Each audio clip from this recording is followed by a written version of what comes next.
بسم الله الرحمن الرحيم.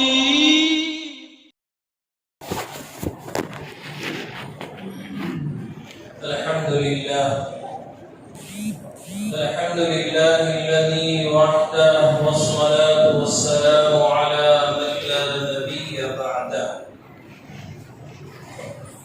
أما بعد فقد قال الله تبارك وتعالى في الكلام المجيد والفرقان الحميد: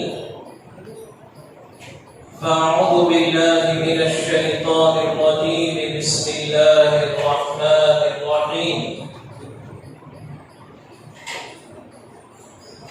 إن الله عنده علم الساعة وينزل الغيث ويعلم ما في الأرحام وما تدري نفس ماذا تكسب غدا وما تدري نفس بأي أرض تموت إن الله عليم خبير. وقال تعالى في مقام آخر: كل نفس ذائقة الموت وإنما توفون أجوركم يوم القيامة فمن زحزح عن النار وأدخل الجنة فقد فاز وما الحياة الدنيا إلا متاع الغرور. وقال النبي صلى الله عليه وسلم: إن لله ما أخذ وله ما أعطى وكل شيء عنده لأجل مسمى. صدق الله العظيم وصدق رسوله النبي الكريم ونحن على ذلك لمن الشاهدين والشاكرين والحمد لله رب العالمين. برادران اسلام اور عزیزان ملت، ہم اور آپ اس بات کو اچھی طرح جانتے بھی ہیں اور مانتے بھی ہیں کہ صبح ہوتی ہے، شام ہوتی ہے، یوں ہی عمر تمام ہوتی ہے۔ اس دنیا میں جو بھی آیا ہے وہ جانے کے لیے آیا ہے۔ آج تک کوئی ایسا شخص نہیں آیا جس نے یہ دعویٰ کیا ہو کہ میں کبھی نہیں جاؤں گا۔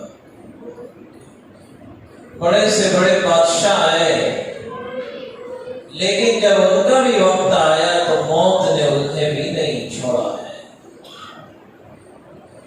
ذوالقرنین جیسا بادشاہ کہ جس کو اللہ نے وہ حکومت عطا فرمائی تھی کہ اس کی حکومت میں سورج نکلتا تھا اور سورج ڈوبتا تھا، مشرق سے لے کر مغرب تک، لیکن جب موت کا وقت آیا دنیا کی کوئی بادشاہت ذوالقرنین کو بچا نہیں سکی۔ حضرت لقمان علیہ السلام اللہ نے بڑی حکمت عطا فرمائی تھی، بڑے حکیم تھے۔ حضرت کی حکمت کا حال یہ تھا کہ حضرت لقمان جب جنگل میں جایا کرتے تھے تو جنگل کی جڑی بوٹیاں قدموں میں آتی تھی اور کہتی تھی: لقمان ہمیں اٹھا لو، فلاں مرض کا علاج اللہ نے میرے اندر رکھا ہے، میں فلاں بیماری میں کام آؤں گی۔ لیکن حضرت لقمان کا بھی جب وقت آیا تو جنگل کی کوئی جڑی بوٹی آپ کو نہیں بچا سکی۔ اس لیے دوستو، جو بھی آیا ہے جانے کے لیے آیا ہے۔ قرآن کریم میں اللہ تبارک و تعالیٰ نے جگہ جگہ دنیا کا حال بیان فرمایا۔ قرآن یہی کہتا ہے: وَمَا الْحَيَاةُ الدُّنْيَا إِلَّا مَتَاعُ الْغُرُورِ۔ متاع کے ثابت کیا کہ دنیا کیا ہے؟ متاع الغرور ہے، متا کسے کہتے ہیں؟ عربی زبان جو ہے بڑی وسیع زبان ہے. میری اور آپ کی زبان بڑی تنگ ہے.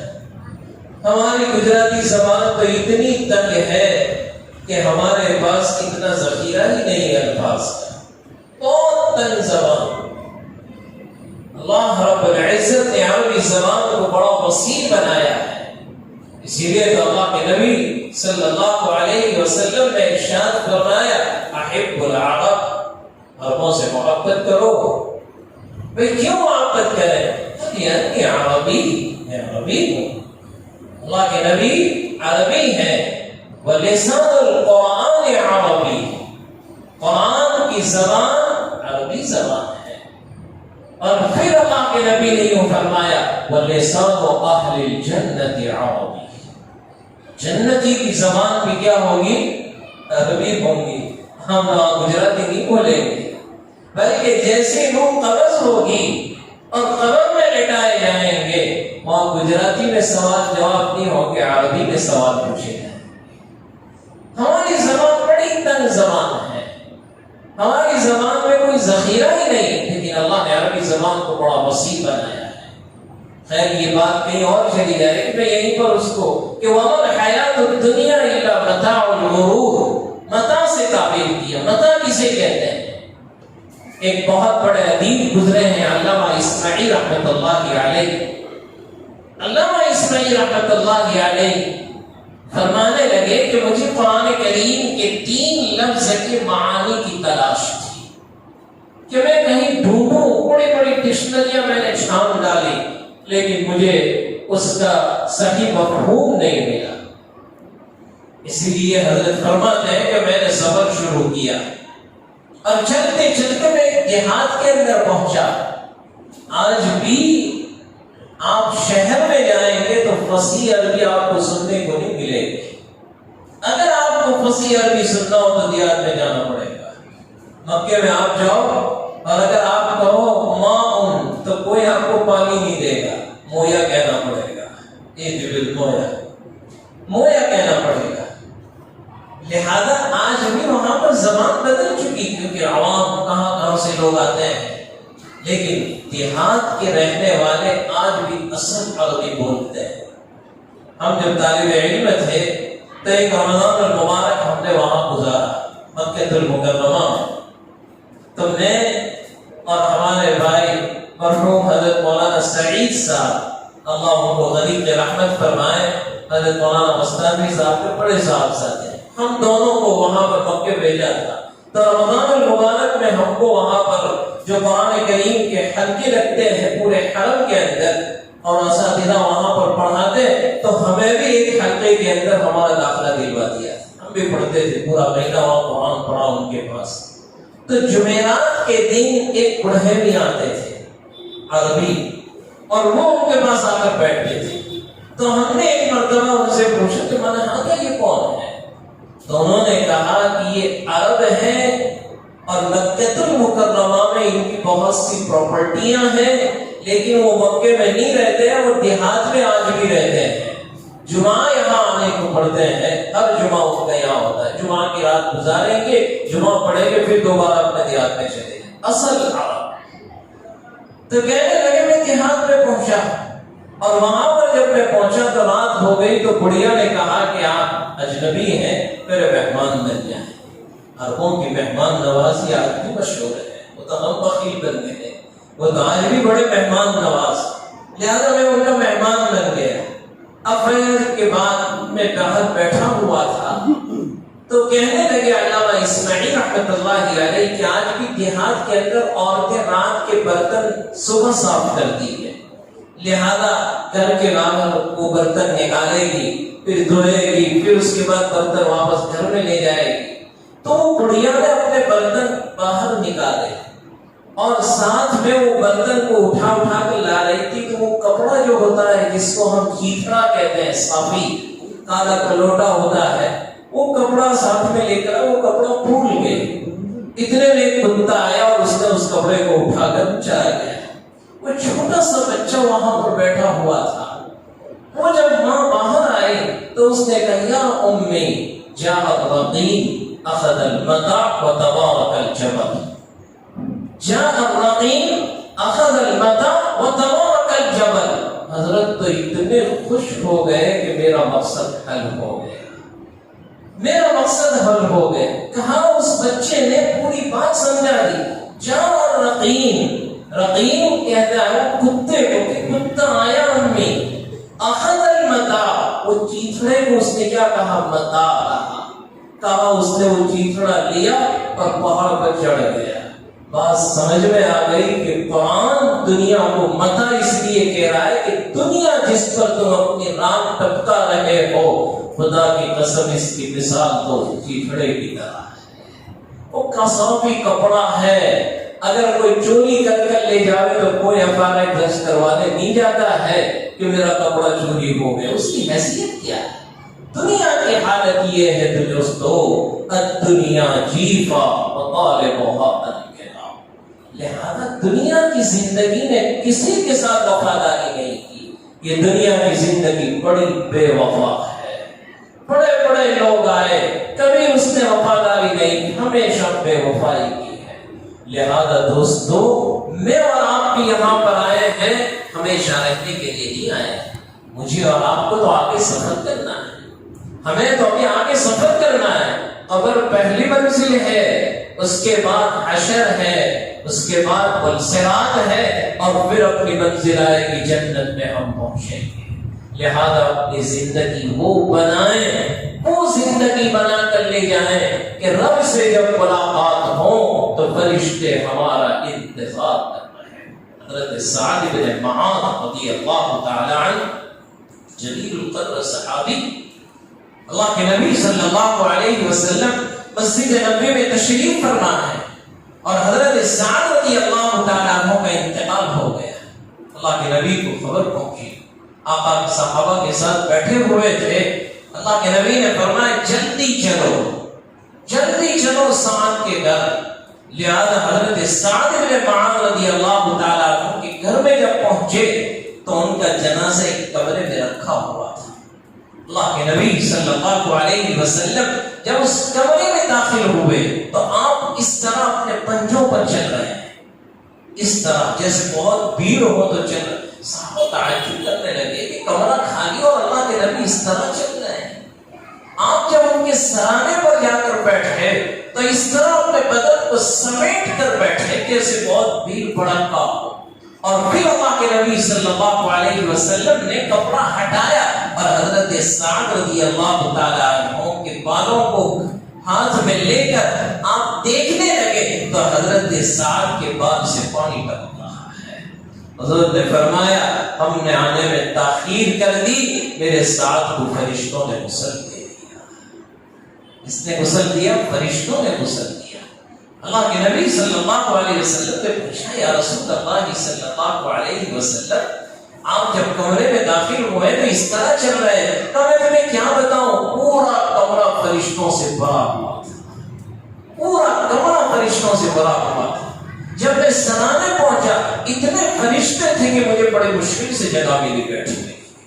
جب فرشتے حضرت سعد کی روح کو لے کر آسمان پر پہنچے ہیں اور جیسے ہی فرشتہ پہنچتا ہے حدیث میں آتا اہتز لہ عرش الرحمن، اہتز لہ عرش الرحمن.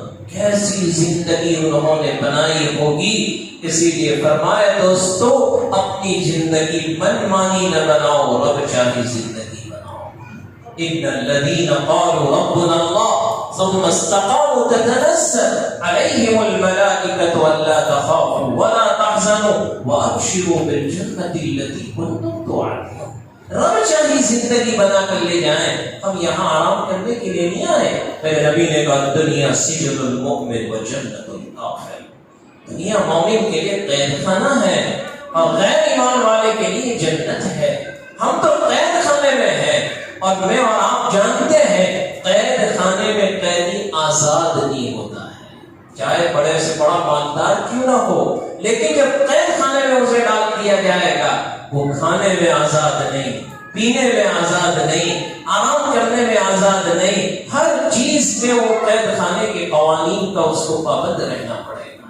وہ یوں کہے کہ میں تو 9 بجے کھانا کھاتا ہوں، کہا نہیں یہاں تو 4 بجے کھانا کھا لینا پڑے گا۔ وہ کہے میں تو گدوں پر سوتا تھا، یہ تو قید خانے کے بستر پر سونا پڑے گا، یہ قید خانہ ہے، یہاں پر تو آزاد نہیں۔ الدنیا سجن المؤمن وجنت الکافر، ہم دنیا میں قیدی بن کر رہیں گے اور قیدی اپنی زندگی گزارنے میں آزاد نہیں ہوتا ہے۔ ہم کھانے میں آزاد نہیں، ہم پینے میں آزاد نہیں، ہم آرام کرنے میں آزاد نہیں، ہم دیکھنے میں آزاد نہیں، ہر چیز میں ہمارے لیے پابندیاں ہیں۔ ہمارے لیے جنت تو آخرت میں ہے اور جنت میں ہم جیسی چاہیں کہ زندگی گزاریں گے۔ اسی لیے فرمایا کہ جب کوئی نیک بندہ اور نیک بندی جب قبر میں لٹا دیا جاتا ہے اور دفن کر کے جب اس کے رشتے دار واپس آتے ہیں تو قبر کیا کہتے؟ اہلاً و سہلا، ارے تیرا آنا مبارک، اہلاً و سہلا، تیرا آنا مبارک۔ آج جتنے بھی میری پیٹھ پر چلتے تھے ان تمام میں سب سے زیادہ محبوب میری نظر میں تو تھا، آج تو میرے حوالے ہوا ہے، آج تو میرے پاس چل کر آیا ہے، اب تو بھی دیکھے گا میں تیرے ساتھ کیسا سلوک کر رہی ہوں۔ قبر اس کے ساتھ کیسا سلوک کرتی ہے؟ کہا ایک طرف سے نماز، دوسری طرف روزے، ایک طرف قرآن کی تلاوت، ایک طرف ذکر و اذکار، چاروں طرف سے ناکبندی ہو جاتی ہے۔ اسی لیے اللہ کے نبی صلی اللہ علیہ وسلم نے ایک مرتبہ صحابہ کی مجلس بیٹھی ہوئی تھی، نے بڑی عجیب بات بیان فرمائی۔ میرے نبی نے ارشاد فرمایا، اے میرے صحابہ سنو، دنیا سے گھر جانے والا پچھتاتا ہے، جانے والا دنیا سے پچھتاتا ہے، محسنن او مسیئا، تو لفظ فرمائے محسنن او مسیئا، جانے والا نیک ہو یا جانے والا برا، دونوں پچھتاتے ہیں۔ صحابہ تو صحابہ تھے، میرے نبی کی صحبت یافتہ۔ فوراً ایک صحابی نے سوال پوچھا، یا رسول اللہ صلی اللہ علیہ وسلم، برا اور گنہگار آدمی اسے جب قبر میں لٹایا جاتا ہے اور عذاب قبر کا سلسلہ شروع ہوتا ہے تو وہ تو پچھتانا، اس کا تو پچھتانا ہماری سمجھ میں آتا ہے، لیکن نیک آدمی کا پچھتانا ہماری سمجھ میں نہیں ہے، وہ کیوں پچھتا ہے؟ حضور نے فرمایا وہ بھی پچھتاتا ہے، دونوں پچھتاتے ہیں۔ ہم جب دورہ حدیث میں تھے، ہمارے استاد حضرت مفتی سعید صاحب اللہ مرقدہ، اللہ حضرت کی قبر پر کروڑوں رحمت نازل فرمائے، حضرت نے اس روایت پر ہمیں ایک واقعہ سنایا، ہمیں ساتھ لے کر سمجھایا کہ دنیا کے اندر ایک بادشاہ تھا اور اس بادشاہ کو کسی نے بتایا کہ دنیا کے اندر آب حیات کا ایک چشمہ ہے، اور آب حیات کس کو کہتے ہیں کہ اگر اس چشمے کا پانی کوئی پی لے تو کبھی اس کو موت نہیں آتی، وہ ہمیشہ زندہ رہے گا۔ لیکن یاد رکھیں ایسا کوئی چشمہ دنیا میں نہیں، اگر ہوتے تو بونگر والے تھیلے پر بھر کے لے آتے کہ وہ پی لو تاکہ دنیا سے جاوے، لیکن اللہ نے ایسا کوئی چشمہ نہیں بنا۔ لیکن بادشاہ ہے، لہٰذا بادشاہ کی سمجھ میں آ گئی کہ میں تلاش کرو، اپنے رشتوں کو لے کر چلا اور پوری دنیا کا سفر کیا اس نے، تو چلتے چلتے اس کا لشکر ایک تاریک اندھیری جگہ میں پہنچتا ہے۔ جب اس اندھیرے میں وہ لوگ داخل ہوئے تو کہنے لگے کچھ چیزیں چمکتی ہوئی نظر آئی، کچھ چیزیں چمک رہی ہے اور کوئی اعلان کر رہا ہے لینے والا بھی پچھتائے گا اور نہ لینے والا بھی پچھتائے گا۔ کیا اعلان کیا؟ لینے والا بھی پچھتائے گا اور نہ لینے والا بھی پچھتائے گا۔ اب جب لشکر نے یہ اعلان سنا تو اس میں دو پارٹیاں بن گئی۔ بعضوں نے تو یوں کہا کہ جب لینے والا بھی پچھتائے گا نہ لینے والا، کیوں خواہ بوجھ اٹھایا جائے، ہمیں کچھ اٹھانا نہیں ہے۔ لیکن کچھ دوسرے لوگ تھے وہ کہنے لگے کہ کم از کم مٹھیاں تو بھر لو، اس سے کیا بوجھ سمجھ میں آئے، لہذا مٹھیاں انہوں نے بھر لی۔ اب جب وہ اندھیرے اور تاریکی سے باہر نکلے اور روشنی میں جب آئے تو وہ یوں سمجھ رہے تھے کہ ہم نے تو ریت کی کنکروں کو اٹھایا ہے، لیکن جب باہر آ کر انہوں نے مٹھیاں کھولی تو کہنے لگے او ہو یہ تو ریت کے کنکر نہیں، یہ تو سارے ریئل ڈائمنڈ ہیں، سارے ریئل ڈائمنڈ۔ اب دونوں پچھتائیں گے کہ نہیں؟ نہ لینے والے کیا کہنے لگے، کم از کم مٹھیاں تو اٹھا لیتے، تم نے تو مٹھیاں نہیں اٹھائی، اور مٹھیاں اٹھانے والے کہہ رہے کیا مٹھیاں اٹھا کر لائے، بوریے بھر لینے چاہیے تھے، تم سے مٹھیاں لے کر آئے، دونوں پچھتا رہے۔ اللہ کے نبی نے فرمایا نیک آدمی جب قبر میں لٹایا جاتا ہے اسے نماز کا ثواب، اللہ کے راستے میں 3 دن کے نکلنے کا ثواب، چلے کا ثواب، 4 مہینے کا ثواب جب اس کے سامنے پیش کیا جائے گا تو وہ تمنا کرے گا کاش کہ پوری زندگی عبادت پر لگا کر، کاش کہ پوری زندگی عبادت پر لگا کر آ جائے، میں تو کچھ بھی کر کے نہیں آیا۔ اب وہ پچھتا رہا ہے، لیکن اس وقت کا پچھتانا کوئی نفع نہیں دے گا۔ اس لیے دوستو یہ زندگی امانت ہے، ایک ایک لمحہ میرے اور آپ کے لیے بڑا قیمتی ہے، اور یاد رکھیں جو وقت گزر گیا وہ کبھی واپس لوٹ کر آنے والا نہیں ہے۔ جو دن گزر رہا ہے ہم اتنا اپنے قبر کے نزدیک چلے جا رہے ہیں، لہذا جب بھی قبرستان پر حضرت عثمان غنی جیسا جلیل القدر صحابی جس کے بارے میں میرے نبی نے یہ ارشاد فرما دیا عثمان فی الجنہ، عثمان تو جنتی ہے، عثمان کی حیا کو اللہ کے نبی نے یوں ارشاد فرمایا۔ ایک مرتبہ اللہ کے نبی تشریف فرمائے، دروازے پر کسی نے دستک کی، میرے نبی نے پوچھا کون ہے؟ ابو بکر۔ دروازہ کھولا، اندر آ گئے، تھوڑی دیر ہوئی پھر دروازہ کسی نے کھٹکھٹایا، پوچھا کون ہے؟ کہا عمر یا رسول اللہ، میں عمر ہوں۔ عمر بھی اندر آ گئے، تھوڑی دیر ہوئی پھر کسی نے دستک اور دروازہ کھٹکھٹایا، اللہ کے نبی نے پوچھا من کون ہے؟ کہا عثمان۔ کہا میں عثمان ہوں۔ اللہ کے نبی نے جیسے عثمان کا نام سنا آپ یوں بیٹھ گئے، اپنی لنگی کو برابر کر لیا اور ایک دم ادب کے ساتھ بیٹھ گئے۔ اللہ کے نبی سے پوچھا یا رسول اللہ، ابو بکر آیا اپنے حیات نہیں بدلی، عمر آیا آپ اپنے حیات پر بیٹھے رہے، اور عثمان آیا آپ سیدھے بیٹھ گئے۔ کہا میں تمہیں کیا بتاؤں، میرا عثمان اتنا باحیا ہے کہ اس کی حیا کا فرشتے بھی لاج رکھتے ہیں، تو میں کیوں اس کی حیا کی لاج نہ رکھوں؟ وہ عثمان غنی جو دنیا میں جنت کی بشارت سن چکے، لیکن عثمان کا جب قبرستان سے گزر ہوتا تھا اتنا روتے کہ داڑھی مبارک آنسوؤں سے دم ہو جایا کرتی تھی۔ کوئی پوچھتا کہ عثمان جنت اور جہنم کے تذکرے سے اتنا نہیں روتے ہو جتنا تم قبر سے روتے ہو؟ فرمایا قبر آخرت کی منزلوں میں پہلی منزل ہے، اگر یہ آسان تو باقی منزلیں آسان ہو جائے گی۔ اس لیے دوستو گھر جانے والا مجھے اور آپ کو ایک سبق دے کر جا رہا ہے، آج میرا پانی گرم کر تیرا پانی گرم ہونے والا ہے، آج میرا کفن کاٹا جا رہا ہے کل تیرا کفن کاٹا جائے گا، آج میری جنازے کی تیاری ہو رہی ہے کل تیری جنازے۔ ہماری زندگی بہت مختصر ہے، دنیا کی زندگی بہت مختصر۔ اعمار امتی ما بین 60 و 70، میرے نبی نے کہا کہ میرے امت کی عمر 60 اور 70 کے بیچ میں بہت مختصر زندگی لے کر آئے ہیں، لہذا ہمارے پاس بہت مختصر وقت ہے۔ اس لیے فرمایا کتنی ہماری زندگی ہے۔ آپ دیکھو تو صحیح، دنیا میں آئے تھے، اذان بھی دے دی گئی، اقامت بھی کہہ دی گئی، جنازے کی نماز میں نہ اذان ہے نہ اقامت ہے، کیونکہ اذان بھی ہو چکی اور اقامت بھی ہو چکی ہے، اور اقامت کے بعد اب نماز شروع ہونے میں آدھا گھنٹہ ہوتا ہے نہیں، ادھر مؤذن نے کہا لا الہ الا اللہ اور امام صاحب فوراً کہہ دیتے ہیں اللہ، بس اتنی ہماری زندگی ہے۔ اس لیے دوستو اپنی زندگی کو بنانے کی فکر کریں، موت تو برحق ہے، ہر ایک کو اس گاڑی سے گزرنا ہے۔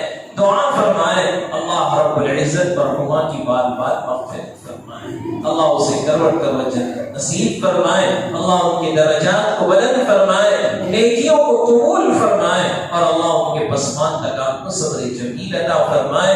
2-3 دن پہلے تو بھائی یاسین کا فون آیا تھا کہ ہماری ہمشیرہ بہن بہت بیمار ہے، دعا فرمائے اللہ ان کو صحت عافیت دے، اور آج فجر کے بعد فون آیا کہ وہ اللہ کو بھی خوشگی ہے۔ مومن کی سفیدی کی رب لاج رکھنے والا ہے، مومن کی سفیدی کی لاج رکھنے والا۔ عبداللہ ابن مبارک رحمت اللہ علیہ جیسا جلیل القدر محدث جب انتقال کا وقت قریب، عبداللہ ابن مبارک رحمت اللہ علیہ نے شاگردوں سے یوں کہا مجھے نیچے لٹا دو، چارپائی سے نیچے لٹاؤ. ادھر کہنے لگے حضرت ہماری ہمت نہیں ہو رہی ہے، اتنا بڑا آدمی اور اتنا بڑا محدث، لیکن استاد کا حکم تھا. شاگردہ نے اٹھا کر نیچے لٹا دیا زمین پر. وہ وقت کا محدث اپنی داڑھی کو زمین پر رگڑ رگڑ کر یوں کہہ رہا ہے اے اللہ میرے پاس کچھ نہیں ہے، میرے پاس کچھ نہیں ہے، میں صرف تیرے سامنے یہی عاجزی کرتا ہوں، میری داڑھی میں سفید بال آ چکے ہیں، پر اسی سفیدی کی لاج رکھ کر مجھے معاف کر دے. لہذا عزیز دوستو، اللہ ہم سب کے ساتھ بھی اکرام کا معاملہ فرمائے، اللہ مرحومہ کے ساتھ بھی اکرام کا معاملہ فرمائے. لہذا آج اتنی لوگ ان کی تعزیت کے لیے یہاں پر جمع ہوئے ہیں. جس نے بھی جو کچھ بھی قرآن کریم پڑھا ہے، ذکر اذکار کیا ہے، ہر آدمی دل میں نیت کرے کہ اللہ رب العزت مرحومہ کی روح کو اس کا ثواب پہنچا کر مگر ون کر وہ جنت نصیب فرمائے. ہر آدمی کو روزانہ اس سارے ثواب کا معمول بنانا چاہیے. بہت آسان ہے، کوئی مشکل نہیں ہے. میرے نبی نے ارشاد فرمایا، ترمذی شریف کی روایت ہے، جس نے 3 مرتبہ سورہ اخلاص پڑھا، قل هو الله احد الله الصمد لم يلد ولم يولد ولم يكن له كفوا احد. اللہ کے نبی ارشاد فرماتے ہیں 3 مرتبہ سورت کو پڑھ لو، اللہ ایک قرآن کے پڑھنے کا ثواب تمہیں دینے والا ہے. ایک مکمل قرآن، 5 وقت کی نماز، 5 مرتبہ اگر یہ عمل کر لیا تو روزانہ ہم اپنے مرحومین کو 5 قرآن کا ثواب پہنچاتے ہیں. ان کی روحیں خوش ہو جائے. وہ ہدیے کا انتظار جانے والے تو سبحان اللہ کہنے کے محتاج ہو گئے، لیکن جب کوئی اپنی نیک اولاد چھوڑ کر جاتا ہے اور وہ نیک اولاد یوں کہتی ہے رب ارحمہما کما ربیانی صغیرا، اے اللہ میرے ماں باپ پر مہربانی فرما. یہاں اولاد دعا کرے گی، وہاں اللہ اس کی قبر کے اندر اس کے ساتھ مغفرت کا معاملہ فرمائے. اس لیے دعا فرمائیں اللہ رب العزت مرحومہ کی بھی بال بال مغفرت فرمائے، کروڑ کروڑ جنت نصیب فرمائے. آمین وآخر دعوانا الحمدللہ رب العالمین. درود شریف اللهم صل على سيدنا ومولانا محمد وعلى آل سيدنا مولانا محمد وبارك وسلم. اللهم اغفرها وارحمها وسكنها في الجنة. اللهم اجعل قبرها روضة من رياض الجنة. اللهم اغفرها وارحمها وعافها واعف عنها واكرم نزولها ووسع مدخلها.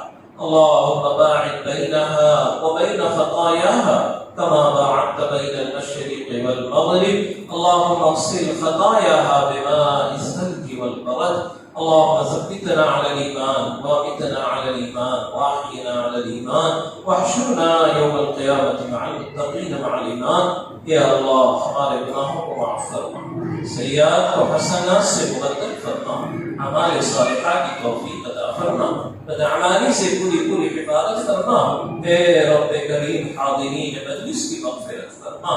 یا اللہ مرحومہ کی بار مغفرت فرما، کروڑ جنت نصیب فرما، ان کے درجات کو بلند فرما. یا اللہ وہ تیری بندی آج تیرے حوالے ہو چکی ہے. اے رب کریم جس کا بچپنا بھی اسلام پر گزرا، اس کی جوانی بھی اسلام پر گزری، بالوں میں سفیدی اسلام کرائی ہے. اے رب کریم اتنا بڑا مجمع، اتنے سارے لوگ، اے اللہ اس کے ایمان کی گواہی دینے کے لیے آیا ہے.